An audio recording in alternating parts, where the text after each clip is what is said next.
Thank you. Ladies and gentlemen,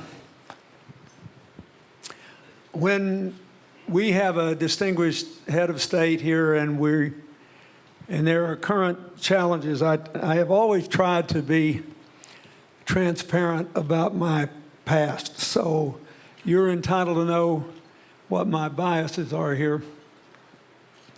Early in my first term as president, we identified the 10 most important countries for the United States in the 21st century, excluding India and China, which were obvious. And Ukraine was one of them. And my dream was that Ukraine would serve as a bridge between Russia and Europe in a more harmonized world. You also should know that our foundation has worked in Ukraine for many years, thanks to AIDS Life in Europe and the Victor and Elena Pinchuk Foundation on HIV/AIDS and trying to help improve the health circumstances. So I give that to you. You're inclined, therefore, to discount or inflate as you choose anything I say, but I have a very strong bias that a strong, independent, peaceful, secure Ukraine being a bridge between Russia and Europe is very important. I feel the same way about Turkey being a bridge between a positive Middle East and Europe in a world that works together instead of being torn apart. So I was delighted when then Mr. Poroshenko became the president of Ukraine, and I think he has tried heroically with great skill to deal with the challenges of his country. So I'm going to ask him two questions and give him all the time. The first question is, tell people here what you want every person to know about where you are now, what your major challenges are, and what kind of support you need. First of all, thank you very much, Mr. President, for this unique opportunity to address for more than 1,000 people from the United States and all over the world about the very important for the global security and for the global peace and for the global democracy situation in Ukraine. I'm very appreciative, and I have an opportunity to participate previously in the Clinton Global Initiative in different places, starting from Hong Kong and different other places. But I think now after the annexation of the Crimea, after the aggression in east of Ukraine, we live in a complete different world. And I want to, if you're asking very short about the things what we need from you, from the world, the answer is very simple and consists of only two things. Point number one, we need transatlantic unity. We need a unity between US, Canada, European Union, Australia, Japan, the whole world. And point number two, we need a solidarity with Ukraine. With Ukrainian people who are fighting for peace, democracy, not only for the sovereignty, not only for the territorial integrity, not only for the independence of our country. We're fighting for the freedom and democracy. We're fighting for the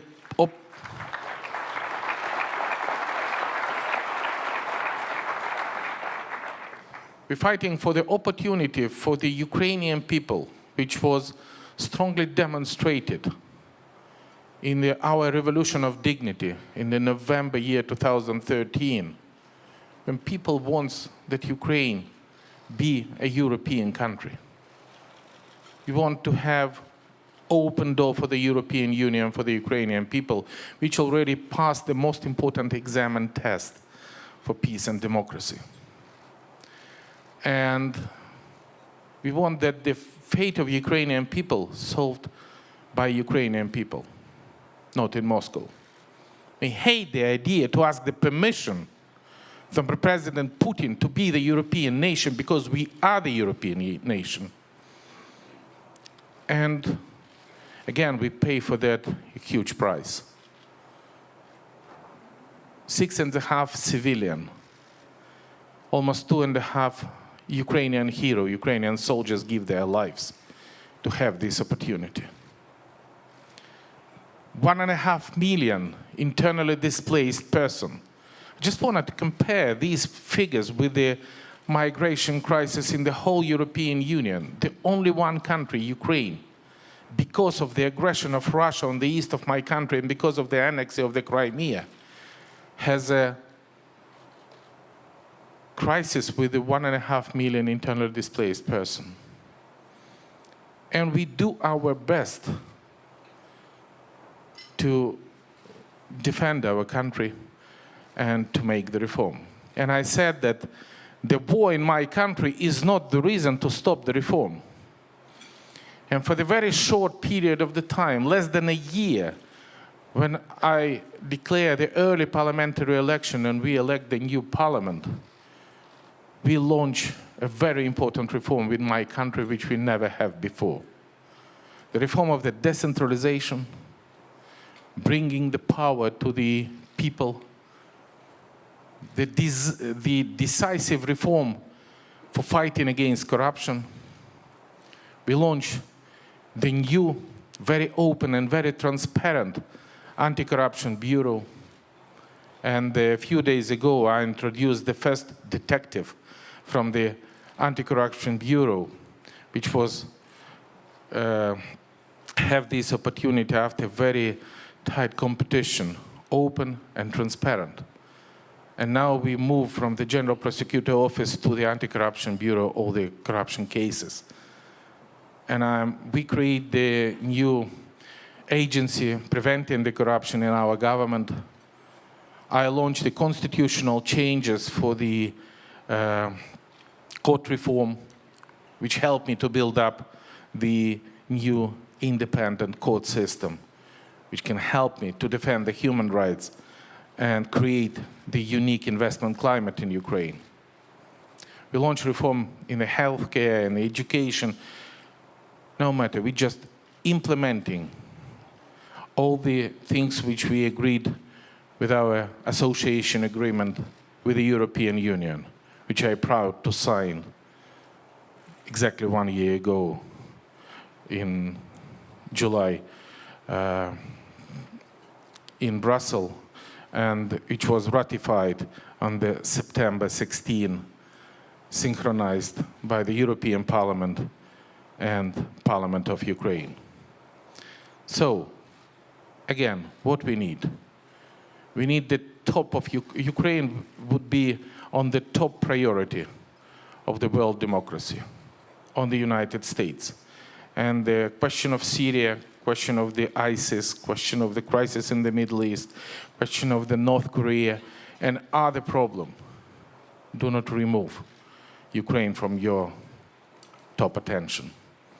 Because these 45 million people want to be and would be the European nation with the highest democracy and freedom standard. Thank you.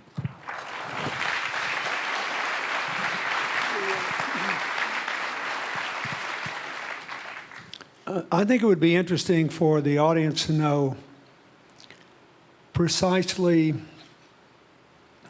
what sort of security support you've asked for from the United States or others. That is, there's this perception that because of the severity of the conflict in eastern Ukraine, that you've asked for a lot of weapons, but that's not true, is it? To tell them what you've asked for. Absolutely. When I become a president, can you imagine that Ukrainians simply do not have an army at all? When I launch a negotiation with our Western partners, both European and United States, they say we do not give you anything because we don't trust your army. Half of your army is corrupt, and half of your army is full of the agent of the FSB, Russian Secret Service. And that was a challenge for me with these armed forces start to defend the security and independence of my country.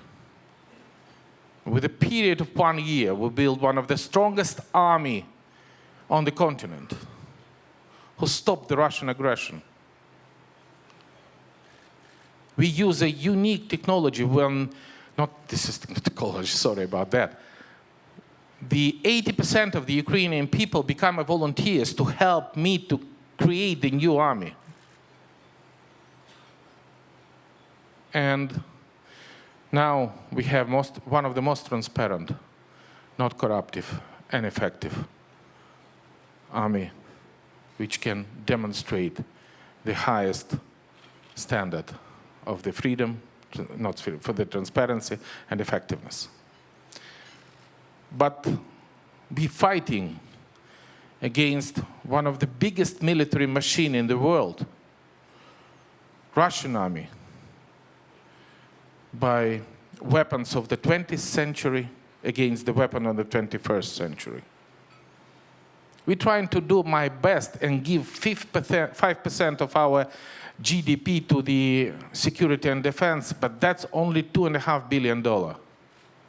Can you imagine what is the Russian military budget? More than $80 billion. We paid just for 1 year, 2.5. They're spending for the 15 consecutive years. And we are standing, again, I just to remind you, not only for the independence and security of our country, but we defending the freedom and democracy of the whole world. And I think that after annexing of the Crimea and after the aggression on the east of my country, that was symbolized that the post-war global security system is not working. Security Council of the United Nations is not working and not effective. The Budapest Memorandum, which we signed in year 1994, which guaranteed us the security and territorial integrity of Ukraine and guaranteed by top leading nuclear nation in the world, is not working. And giving up 1,240 nuclear missiles. Ukraine at that time was the third biggest nuclear potential in the world. We now should have an opportunity to receive the weapons which should allow us effectively defend my country. And I just want to be absolutely clear, we do not talking about the lethal weapons. Not at all. We have it. We need just the means of the electronic warfare, counter-battery station, radar, and all intelligence means who help me to defend effectively, more effectively, global freedom and security. Because Ukraine now is the forepost of global freedom and security in the world. And if you allow me, I just want to propose that this budget expenditure on support of Ukraine is not the assistance of Ukraine. This is investing in your own security. Investing in the security of Europe and investing in the global security. Because if Ukraine, I cannot accept that, and I cannot believe that, but if theoretically Ukraine is lose this war, the global security would be destroyed, for sure. So, dear ladies and gentlemen, this is our joint action for peace and security in the world. Thank you. Thank you. I want to emphasize two things. Number one, they're not asking the United States or anybody else to give them offensive weapons. They're asking for the means to maintain modern communications with their soldiers and mobility. They have not asked us to spend any money giving them fancy, highly destructive weapons that'll kill a lot of people.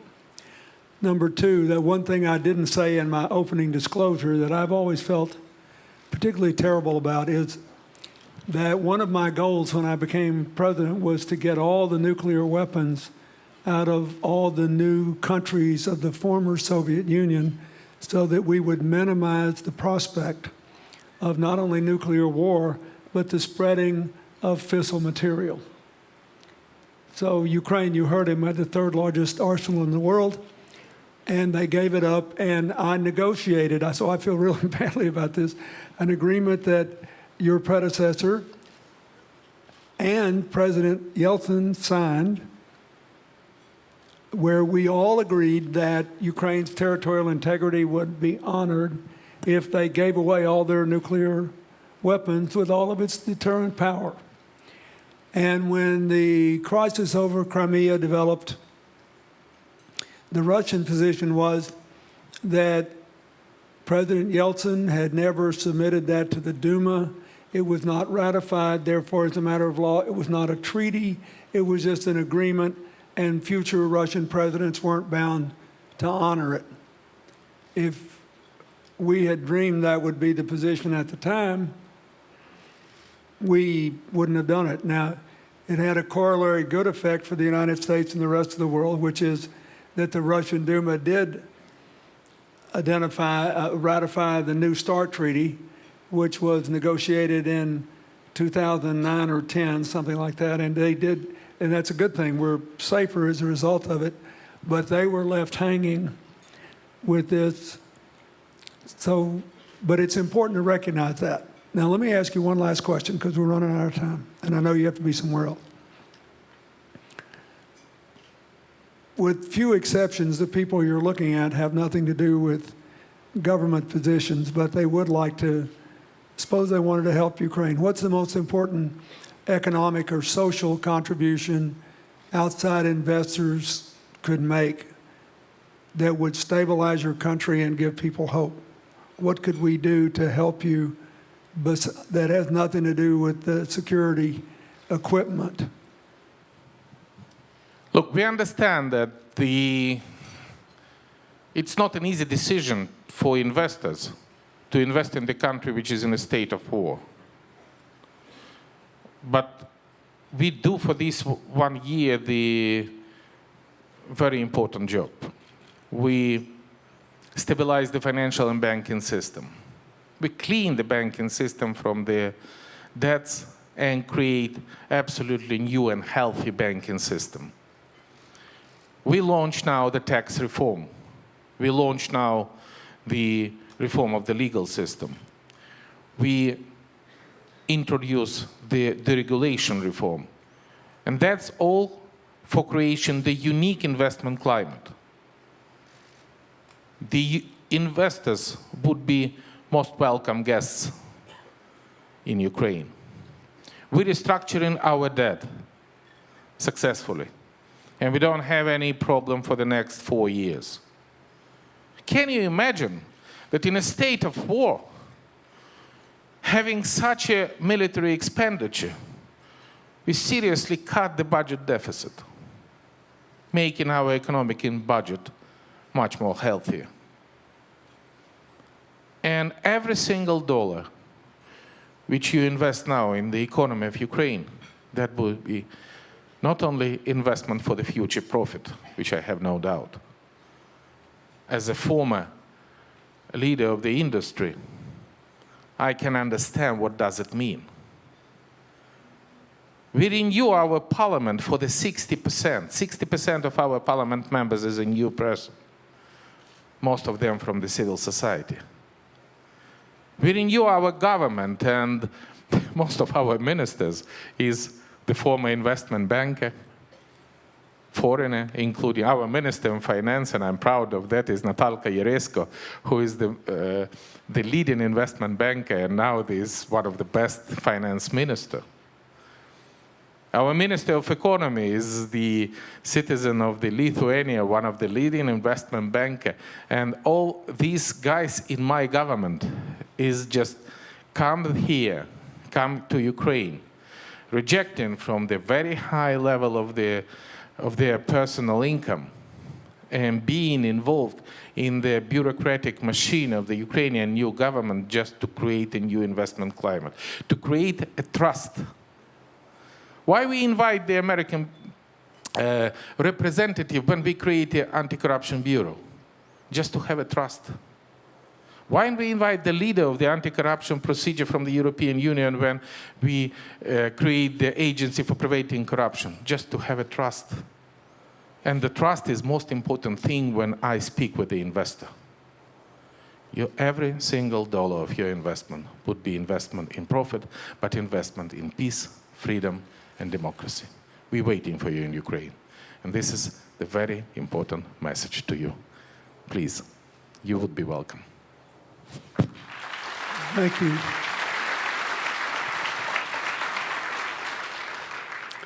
He has to go, but I want to say one thing in closing. I've watched this country very closely for more than 20 years now.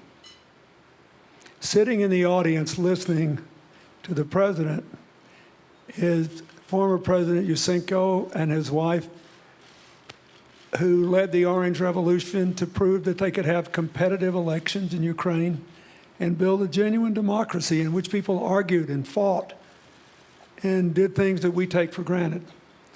I have watched this country go through all this. This man, according to the news reports, was the richest person in Ukraine. If you saw all this coming down and you saw what happened in Crimea and you had more money than anybody in the country, you might have been tempted to take it out and take yourself out and your family out and your future out and leave them to it. Instead, he put it all at risk to serve. And I think he is entitled to some benefit of the doubt by what he said.